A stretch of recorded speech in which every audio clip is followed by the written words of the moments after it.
भारत माता की। भारत माता की। भारत माता की। जय राम जी की। फतेहपुर के आप सभी को मेरा बहुत बहुत प्रणाम।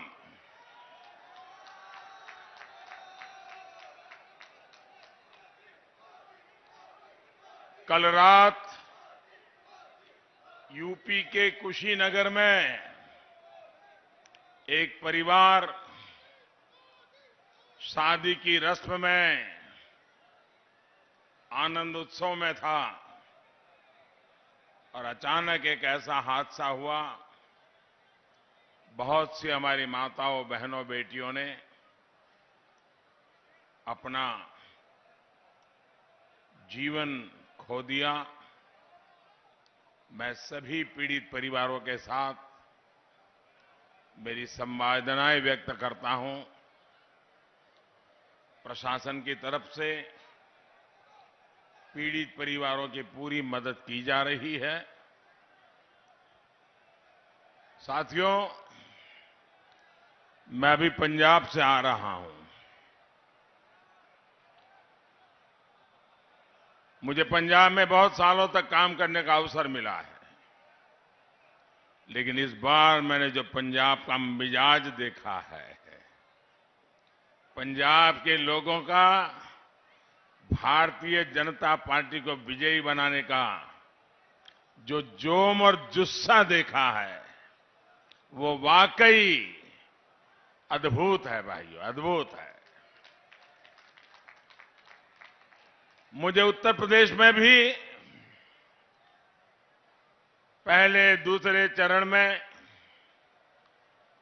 कई स्थानों पर जाने का अवसर मिला और जैसा 2 चरणों में मैंने देखा है, तीसरे चरण के भी कुछ कार्यक्रम किए। मैं देख रहा हूं कि हर चरण में एक से बढ़कर एक ऐसे जनता जनार्दन का समर्थन बढ़ता ही चला जा रहा है। मैं उत्तर प्रदेश के लोगों का इसलिए हृदय से बहुत बहुत धन्यवाद करता हूं।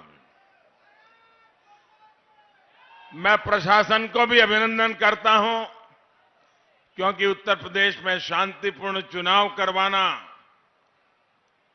ये बहुत बड़ी सौगात है और इसलिए प्रशासन के भी लोग, सुरक्षा बल, सभी अभिनंदन के अधिकारी हैं।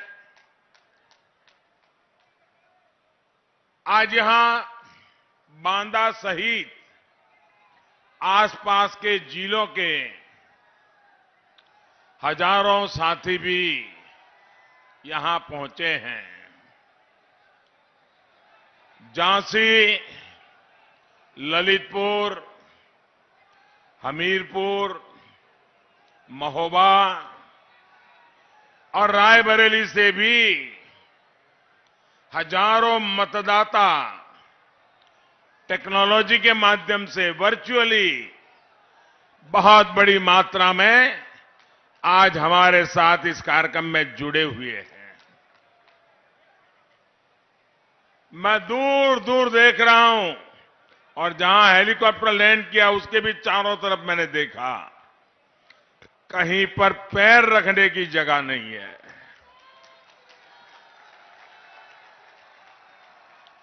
जहां मेरी नजर पहुंच रही है, लोग ही लोग नजर आ रहे हैं। आपका ये प्यार, इतनी बड़ी तादाद में आप सब हम लोगों को आशीर्वाद देने के लिए आए, मैं आप सभी का हृदय से धन्यवाद करता हूं, आप सबका अभिनंदन करता हूं। साथियों, ये धरती वीर वीरांगनाओं, मेहनतकश किसानों, कारीगरों की ये धरती है। यहां का 52 इमली पेड़ स्वतंत्रता आंदोलन में इस क्षेत्र के योगदान का जीवंत उदाहरण है। आपका जो ये उत्साह है, उसमें आने वाले 5 चरणों के नतीजों की भी एक झलक दिखाई दे रही है। सारे वाद, सारे विवाद एक तरफ और राष्ट्रवाद एक तरफ। यूपी के लोगों ने ठान लिया है कि होली आने से पहले 10 मार्च को ही रंगों वाली होली धाम-धूम से विजय की होली मना लेंगे।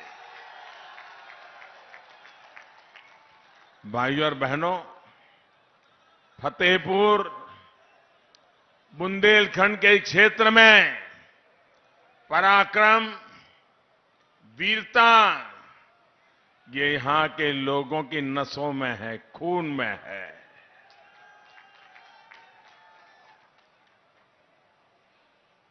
देश का सामर्थ्य बढ़ता देखकर यहां के लोगों का उत्साह बढ़ जाता है। लेकिन ये जो यूपी के गौर परिवारवादी हैं, उन्हें देश का पराक्रम कभी अच्छा नहीं लगा। देश कुछ भी अच्छा करता है, ये परिवारवादी उस पर सवाल उठाते हैं। आप देखिए, एक कोरोना की भयंकर महामारी 2 साल हो गए, पूरी दुनिया को अपनी चपेट में ले लिया है। पूरी मानवता को संकट में डाला हुआ है। ऐसी भयंकर महामारी के बीच हम एक एक जीवन बचाने के लिए 2 साल से दिन रात काम कर रहे हैं, कोशिश कर रहे हैं। अब भारतीय जनता पार्टी सरकार में आपके आशीर्वाद से हमें देश की सेवा करने का मौका मिला है। ये भाजपा सरकार देश को मुफ्त टीका लगा रही है, वैक्सीनेशन हो रहा है, घर घर एक एक व्यक्ति को डोज मिल जाए, टीका लग जाए, इसके लिए पूरी मेहनत करती है। भाइयों बहनों, आप सबको टीका लगा है? जरा हाथ ऊपर करके पूरी ताकत से बताइए, टीका लगा है? सबको टीका लगा है? क्या आपसे किसी ने टीके का पैसा लिया है क्या? आपको कोई खर्चा करना पड़ा है क्या? ये भारत सरकार ने आपकी चिंता की है कि नहीं की है? इतने बड़े संकट से आपको रक्षा कवच दिया है कि नहीं दिया है? इतना बड़ा सेवा का काम, इतना बड़ा पवित्र काम, सच्चे अर्थे मानव की जिंदगी बचाने का, मानवता का काम, लेकिन ये परिवारवादी क्या बोल रहे हैं? ये तो भाजपा का टीका है। भाइयों बहनों, आपको जब टीका लगाया तो किसी ने कहा था कि भाजपा का टीका है? अरे तो कोरोना से बचने का टीका है। जब यूपी के लोगों ने इनकी बात अनसुनी कर दी और कभी कभी तो मुझे लगता है कि टीके से दो लोग डरते हैं। टीके से दो लोग डरते हैं, एक कोरोना वायरस और दूसरे ये टीका विरोधी लोग।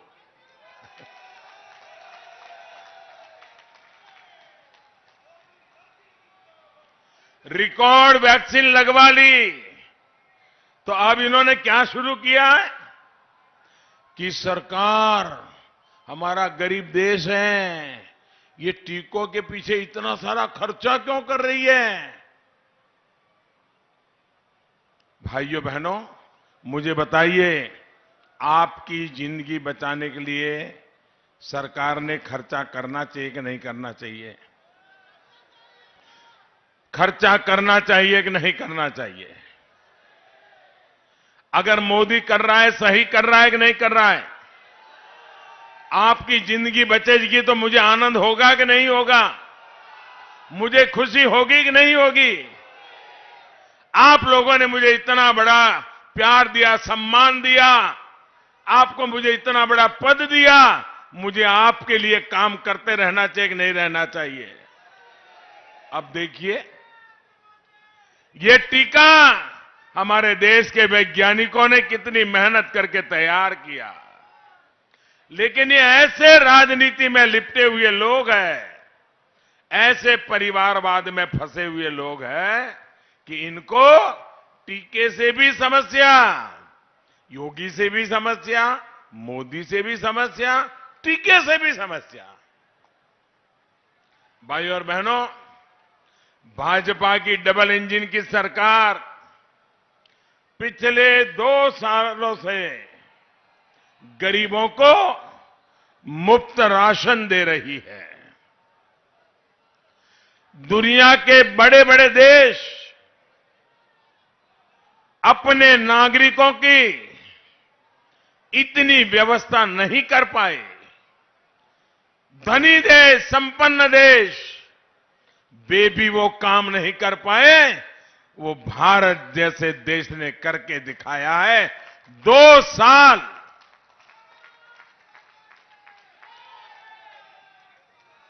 भाइयों बहनों, जब गरीब के घर में राशन पहुंचता है,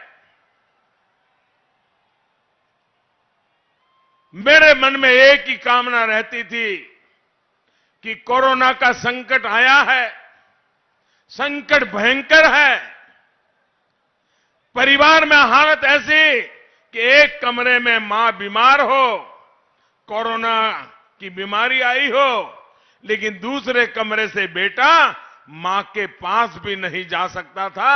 ऐसी ये बीमारी, उस बीमारी में मेरे दिल में एक ही बात रहती थी कि मेरा कोई गरीब परिवार, मेरी कोई गरीब मां, मेरे देश का कोई गरीब बच्चा, उसको कभी भी भूखे सोने की नौबत ना आ जाए। कोई मेरा ऐसा गरीब परिवार न हो उसके घर में चूल्हा न जलता हो भाइयों। लेकिन जब भारत इतना बड़ा काम कर रहा है तो ये लोग मुफ्त राशन देने वाली इस योजना पर भी सवाल खड़े कर रहे हैं। और इसलिए भाइयों बहनों, मैं आज आपके बीच आया हूं इन लोगों से सतर्क रहने के लिए, आपको जगाने आया हूं कि ये लोग ऐसी ऐसी बातें करेंगे, ऐसी ऐसी हवाबाजी करेंगे, आपको गुमराह करने के लिए खेल खेलेंगे। ये ना गरीब का भला चाहते हैं और न ही ये देश का विकास चाहते हैं। भाइयों और बहनों, जब लाल किले से मैं पहली बार प्रधानमंत्री बना, लाल किले पर मेरा पहला भाषण था और मैंने लाल किले से जो भाषण दिया, देश में माताओं, बहनों, बेटियों की पीड़ा को दूर करने के लिए शौचालय बनाने की बात कही तो इन्होंने विवाद खड़ा किया कि कैसा प्रधानमंत्री है कि लाल किले पर से जब दुनिया सुन रही है और ये शौचालय की बात कर रहा है। भाइयों बहनों, न उन्होंने गरीबी देखी है, न उन्होंने गरीब की मुसीबत देखी है, न हमारी माताओं बहनों को कैसी मुसीबत से गुजरना पड़ रहा है। जब शौचालय नहीं होते थे, सूरज उगने से पहले अंधेरे में उसको जाना पड़ता था और रात को वो अंधेरे का इंतजार करती थी और दिन में कभी जाने की जरूरत पड़ गई तो वो पीड़ा सहन करती थी, लेकिन वो शाम का इंतजार करती रहती थी। क्या कभी मेरी इन माताओं बहनों की पीड़ा के विषय में किसी सरकार को सोचने की फुर्सत थी क्या? वो ऐसी जगह पे बैठे हैं कि उनको जमीन कभी दिखती नहीं थी। भाइयों बहनों, मैं तो आपके बीच में ऐसे आया हूं, इसलिए मुझे पता है पीड़ा क्या होती है, दर्द क्या होता है, मुसीबतें क्या होती हैं। और इसलिए भाइयों बहनों, जब मैंने शौचालय बनाने का अभियान चलाया, सरकारी खजाना मैंने खर्च करना तय कर लिया। मैंने कहा जिसको मेरी आलोचना करनी है करेंगे, जिसको मुझे नीचा दिखाने का प्रयास करना है वो करते रहेंगे, लेकिन मैं हिंदुस्तान में मेरी माताओं बहनों के लिए शौचालय के अभियान को चलाऊंगा। आज गांव-गांव, घर-घर शौचालय बने और मैं तो मेरे उत्तर प्रदेश की बेटियों का हृदय से अभिनंदन करना चाहता हूं, क्योंकि मेरी उत्तर प्रदेश की बेटियों ने जब ये शौचालय बना रहे थे तो मैं एक स्थान पर खुद शौचालय बनाने के काम में हिस्सेदार बनने के लिए गया था। तो वहां मुझे बताया गया कि हमने तो इसका नाम इज्जतघर रखा है। मेरी बेटियों ने मुझे कहा ये शौचालय सिर्फ नहीं है कि हम बहन बेटियों के लिए इज्जतघर है।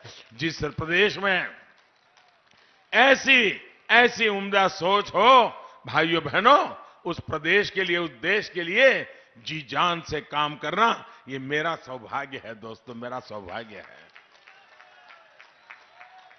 केंद्र सरकार ने जब 3 तलाक के विरुद्ध कानून बनाया तो एक कानून के खिलाफ ये पूरे सारे कुनबा उसके खिलाफ हो गया, 3 तलाक के समर्थन में खड़े हो गए। मैं तो हैरान हूं, 21 सदी में जी रहे हैं, एक कितने स्वार्थ में डूबे हुए हैं कि जो लोग उनको वोट देते हैं उनका भला भी नहीं सोच पाते हैं। ऐसे लोगों पे कभी भरोसा किया जा सकता है क्या? ऐसे लोगों पे भरोसा किया जा सकता है क्या? मेरी मुस्लिम माताओं बहनों, छोटी छोटी बात में 3 तलाक हो गई छुट्टी। वो बेटी बेचारी कहां जाएगी? कहां जाएगी? उस पिता का कल्पना कीजिए कि कितने उत्साह उमंग के साथ बेटी को शादी करके भेजी हो और 3 तलाक कह करके उसको घर वापस भेज दें, साथ में 1-2 बच्चे लेकर के आ जाएं। उस बूढ़े मां बाप का क्या हाल होता होगा जिनको ये झेलना पड़ता होगा। उस भाई का क्या हाल होता होगा जिसकी बहन वापस आई है। उस मां का क्या हाल होता होगा कि जिसकी बेटी ससुराल से अब लौट के आई है, उसकी जिंदगी कैसे बीतेगी? क्या मुझे बताइए, इन माताओं बहनों की रक्षा मुझे करनी चाहिए कि नहीं करनी चाहिए? इनका भला करना चाहिए कि नहीं करना चाहिए? क्या मैं सिर्फ वोट का ही सोचता रहूं, कुर्सी का ही सोचता रहूं कि देश का भी सोचूं कि ना सोचूं? लेकिन भाइयों बहनों, इनको तो 3 तलाक में भी विरोध था। आज मुझे हिंदुस्तान के हर कोने में से मेरी मुस्लिम बहन बेटियां जो आशीर्वाद दे रही हैं, क्योंकि उनके जीवन की रक्षा का मैंने बहुत बड़ा काम किया है। भाइयों बहनों, हमारे देश में गरीबी से लड़ने की ताकत जब तक हम गरीब को सशक्त नहीं करेंगे ना, नहीं आने वाली है। नारे तो बोलते रहेंगे, गरीबी हटाओ, गरीबी हटाओ। जब तक गरीब सशक्त नहीं होता है, गरीबी खत्म नहीं हो सकती है। और जिस दिन गरीब सशक्त हो जाता है ना, वो भी गरीबी को खत्म करने के लिए हमारा सिपाही बन जाता है। और इसके लिए उस परिवार की गरीब मां का सशक्तिकरण, अगर गरीब मां को ताकत मिल गई ना, आप देख लीजिए, गरीबी को सामने लड़ने के लिए पुरुष के पास समय बच जाएगा, वो मेहनत करेगा और दोनों मिलकर के देखते ही देखते गरीबी से बाहर आ सकते हैं। और सरकार का ये काम है, और ये काम करने के लिए आपने मुझे बिठाया है। गरीबों का भला करने के लिए आपने मुझे बिठाया है। भाइयों बहनों, बहनों को मुफ्त गैस कनेक्शन हो, हर घर बिजली हो, हर गांव तक सड़क हो, पढ़ाई हो, दवाई हो, कमाई हो, सिंचाई हो। गरीब के लिए हम जो भी काम करें, ये परिवारवादियों को, जिन्होंने गरीबों को वोट बैंक बना के रखा था, उनकी नींद हराम हो गई है कि हमने तो नारे दे करके उनको पकड़ के रखा। ये मोदी शौचालय दे रहा है, ये मोदी घर दे रहा है, ये मोदी गैस का कनेक्शन दे रहा है, ये मोदी बैंक के खाते लगा रहा है, ये मोदी बच्चों को पढ़ाई के लिए व्यवस्था कर रहा है, ये मोदी मुफ्त में बीमार हो गए तो दवाई की व्यवस्था करता है। इनको लग रहा है कि उनकी वोट बैंक जा रही है। अरे भाई, ये वोट बैंक के चक्कर में ही तुमने देश को तबाह करके रखा है। मेरे देशवासियों का भला कीजिए। ये देश के लोग उदार हैं। अगर हम सच्चे अर्थ में काम करते हैं तो आशीर्वाद देते हैं।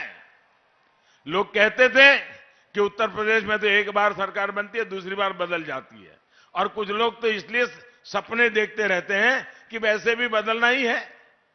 अब तो उत्तर प्रदेश ही बदल गया है। उत्तर प्रदेश ने तो 2014 में हमें समर्थन दिया, 2017 में दिया, 2019 में दिया, और इसलिए वो पुराने वाली थियरी उत्तर प्रदेश ने खत्म पहले से ही कर दी है। और इसलिए 2022 में भी भारतीय जनता पार्टी विजयी होकर के रहेगी।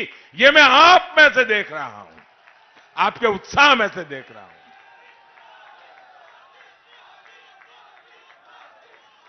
भाइयों बहनों, ये गरीबों के लिए दिन रात मैं काम करता हूं। तो ये परिवारवादी इस काम को छोटा काम बताते हैं। ये आपके लिए छोटा होगा, लेकिन मेरे लिए तो न गरीब छोटा होता है, न गरीब की सेवा छोटी होती है। मेरे लिए तो ये एक प्रकार से पुण्य का अवसर होता है। इनको तो ये भी तकलीफ, मैं कुंभ के मेले में आया, इतना बड़ा कुंभ का मेला था, इतना बड़ा कुंभ का मेला था, लेकिन जब कुंभ के मेले में आया तो दुनिया में कुंभ के मेलन की इतनी बड़ी प्रतिष्ठा बढ़ी थी उसकी सफाई के कारण, उसकी सफाई के कारण। तो मेरा मन कर गया और मैंने जो सफाई करने वाले भाई बहन थे उनके पैर धोए, उनके आशीर्वाद लिए। भाई, इतना बड़ा काशी विश्वनाथ धाम बन गया, चारों तरफ जय जयकार हो रहा था, लेकिन मेरा ध्यान तो उस मजदूर की तरफ था जिसने मेहनत करके काशी विश्वनाथ धाम बनाया था। तो सारे संत बैठे थे, सारे महापुरुष बैठे थे। मैं उनके पास नहीं गया, मैं वहां चला गया जहां इन मजदूर बैठे थे। फूलों से वो फूलों की वर्षा की, उनका सम्मान किया, उनके आशीर्वाद लिए। क्यों? मुझे मालूम है यही मेरे देश के लोग हैं जो मेरे देश के सपने पूरे करेंगे भाइयों।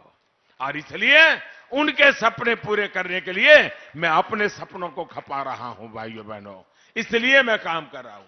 आपने देखा होगा आजकल ये लोग आत्मनिर्भर भारत अभियान, उसका भी विरोध कर रहे हैं।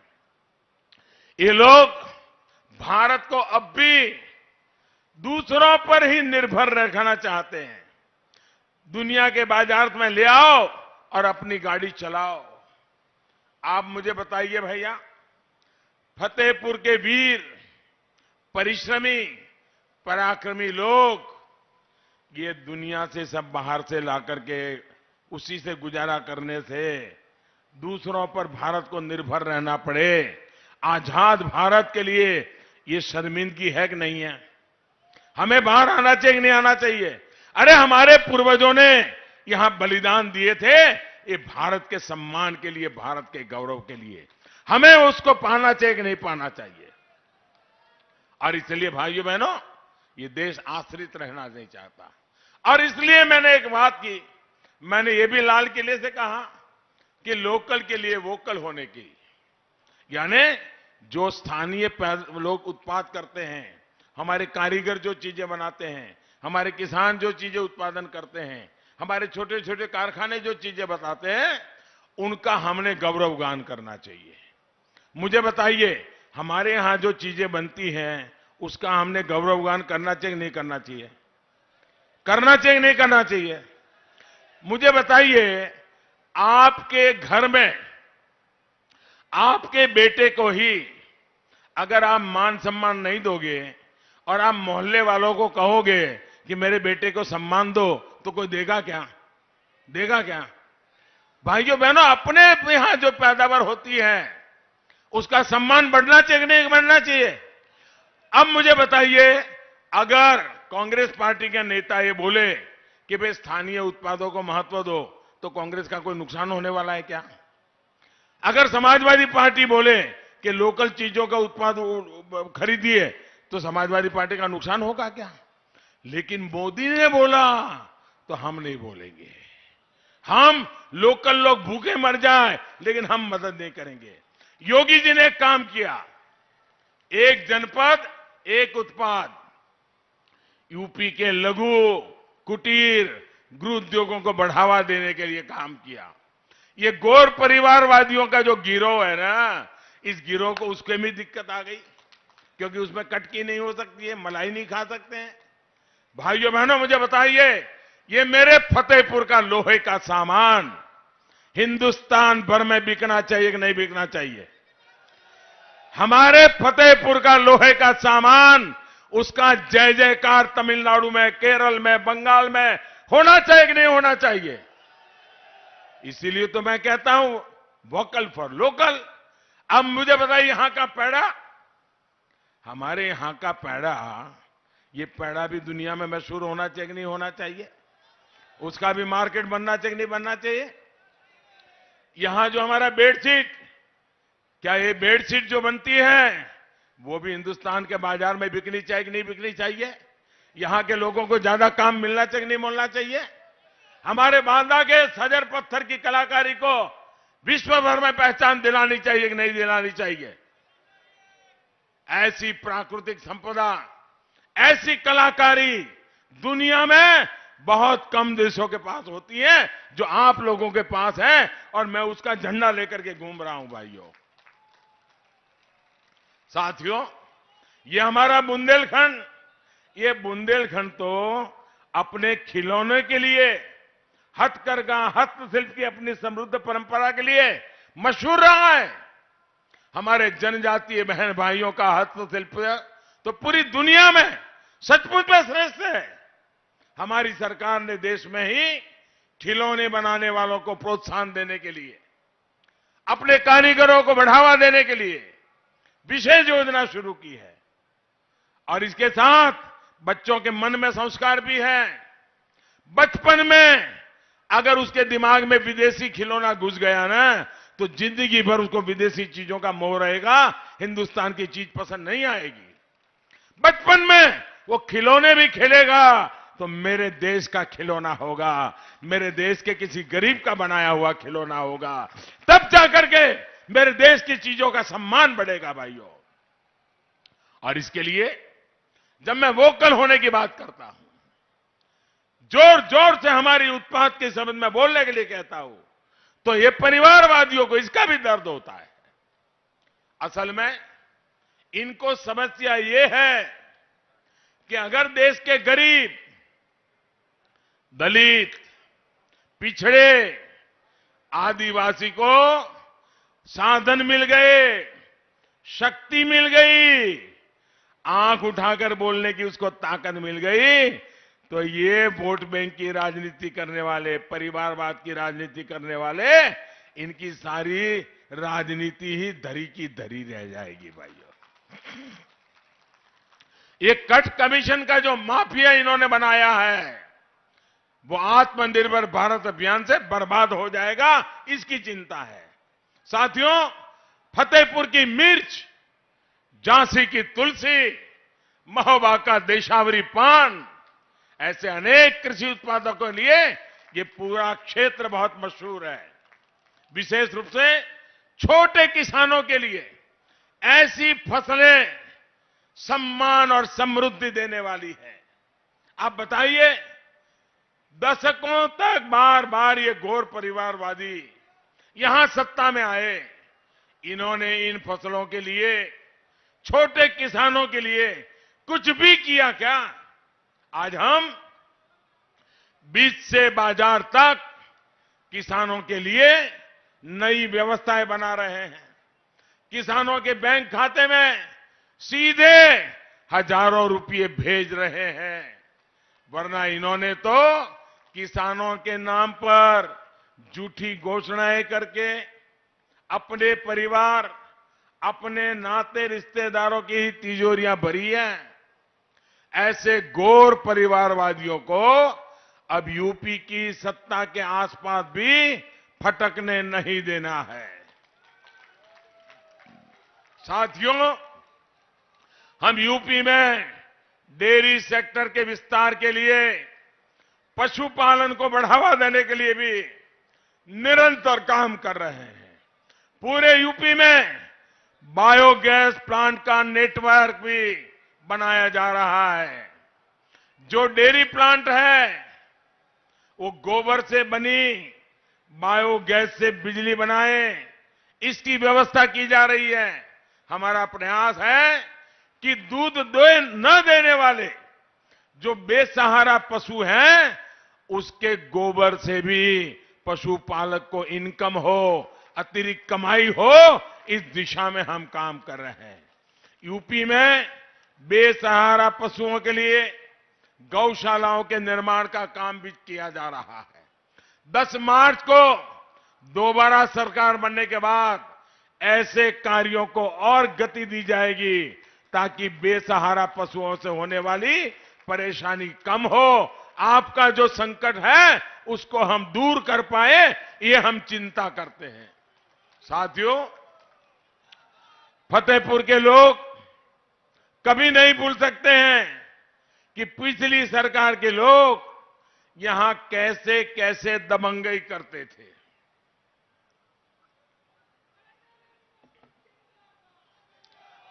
सरकारी जमीनों पर कब्जा, ये यहां पर तो आम बात थी।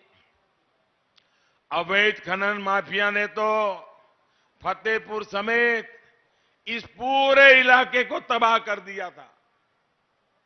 योगी जी की सरकार अब माफियाओं का इलाज, मुझे बताइए, इलाज करना चाहिए कि नहीं करना चाहिए? ये इलाज होना चाहिए कि नहीं होना चाहिए? योगी जी सही कर रहे हैं कि नहीं कर रहे हैं? केशव जी सही कर रहे हैं कि नहीं कर रहे हैं? साथियों, घोर परिवारवादियों ने यहां गन्ना मालिकों के जो दुनिया थी, आंख मिचौली की और गन्ना मिलों को बंद किया। सिंचाई की सुविधा देने के बजाय खनन माफिया को, अवैध कब्जा माफिया को, उन्हीं को पाला पोसा था। दशकों दशक तक ऐसी अनेक सिंचाई परियोजनाओं को लटकाए रखा, तब इनको बुंदेलखंड और अवध के किसानों की याद नहीं आई। ये हमारी सरकार है जिसने यहां के किसानों की इस तकलीफ को समझा। बाणसागर परियोजना अर्जुन सहायक परियोजना, सरयू नहर राष्ट्रीय परियोजना, ऐसी कितनी ही परियोजनाएं डबल इंजन की सरकार ने पूरी कराई है भाइयों बहनों। बुंदेलखंड के लाखों किसान कितने दशकों से केन बेतवा को लिंक करने की मांग करते रहे हैं। केन बेतवा, इसको लिंक करने की मांग थी कि नहीं थी भैया? लोग चाहते थे कि नहीं चाहते थे? लेकिन ये काम पूरा करने का बीड़ा हमारी डबल इंजन की सरकार ने उठाया है। 44,000 करोड़ रुपए से अधिक, 44,000 करोड़ से अधिक लागत से बुंदेलखंड में खेत खेत तक पानी पहुंचाया जाएगा भाइयों। ये काम हम कर रहे हैं। लेकिन साथियों, आपको ये ध्यान रखना है कि परिवारवादियों को अगर मौका मिल गया तो उनकी दुनिया चालू रखने के लिए एक केन बेतवा लिंक परियोजना, जिसे मैं पूरा करना चाहता हूं, उसमें भी रोड़े अटकाएंगे, रोड़े डाल देंगे। साथियों, पानी के नाम पर सालों तक इन्होंने क्या क्या खेल खेला है, ये आप लोग भली भांति जानते हैं। यूपी की बुंदेलखंड की बहन बेटियों के साथ तो इन्होंने बार बार विश्वासघात किया है। अब हमारी सरकार यहां हर घर जल अभियान चला रही है। 2 सालों के भीतर ही यूपी की लाखों बहनों के घर पर नल से जल पहुंच चुका है। 10 मार्च को जब फिर डबल इंजन की सरकार आएगी तो तेजी से नल कनेक्शन देने का काम किया जाएगा। और मेरी माताएं बहनें नल से जल के मेरे अभियान को लेकर के मुझे लगातार आशीर्वाद दे रही है। भाइयों बहनों, भाजपा सरकार का फतेहपुर और इस क्षेत्र से विशेष स्नेह है। गौर परिवारवादियों ने फतेहपुर को पिछड़ा मानकर और अपनी जिम्मेदारी उसी से पल्ला झाड़ लिया था, हाथ ऊपर कर दिए थे।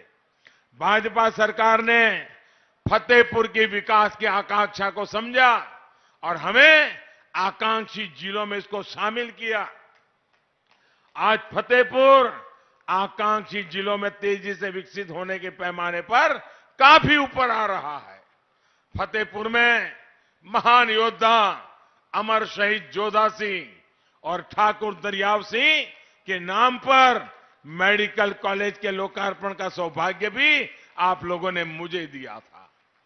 यहां फतेहपुर में जन औषधि केंद्रों से लोगों को सस्ती दवाइयां भी मिल रही है।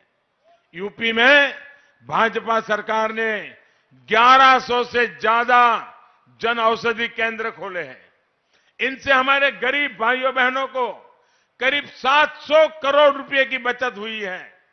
फतेहपुर और आसपास के लोग ये भी नहीं भूल सकते कि कैसे इस क्षेत्र को पहले की सरकारों के समय बिजली के लिए तरसाया गया है। अब योगी जी की सरकार में पहले से कई गुना ज्यादा बिजली मिल रही है। हमारे लिए फतेहपुर का, प्रदेश का, देश का हर गांव, हर क्षेत्र महत्वपूर्ण है।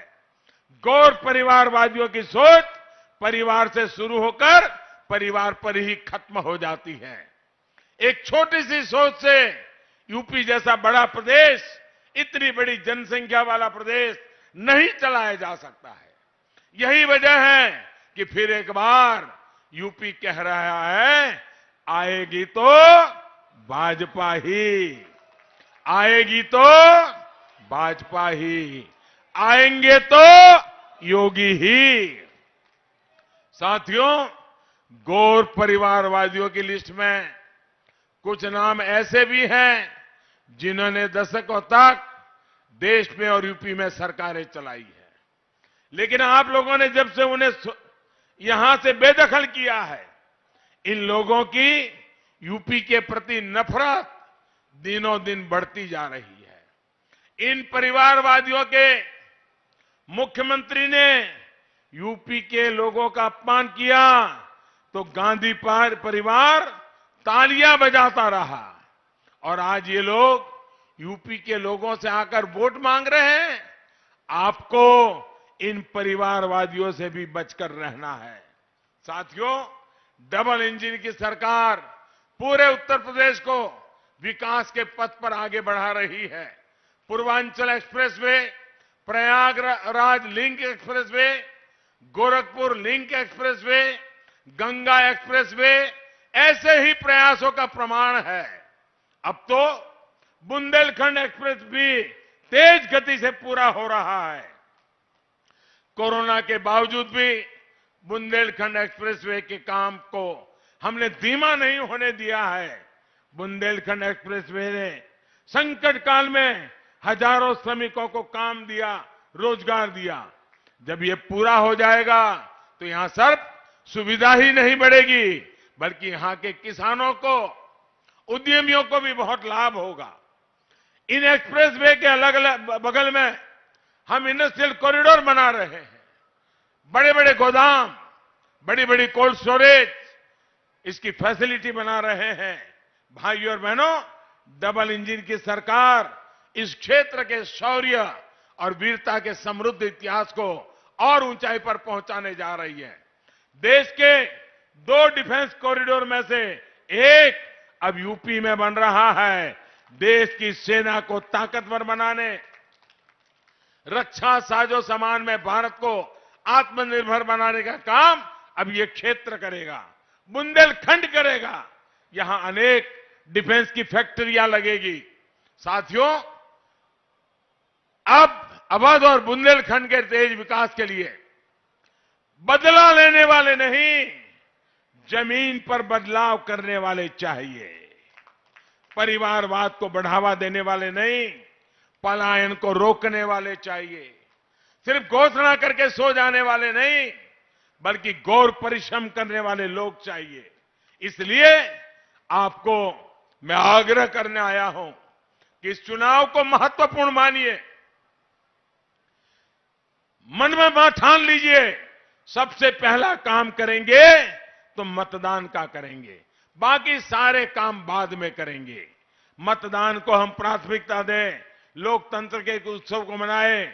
मैं मेरे युवा साथियों को, मेरी बहन बेटियों से विशेष रूप से कहूंगा, आपको भारी मतदान करना है और मतदान कराना भी है।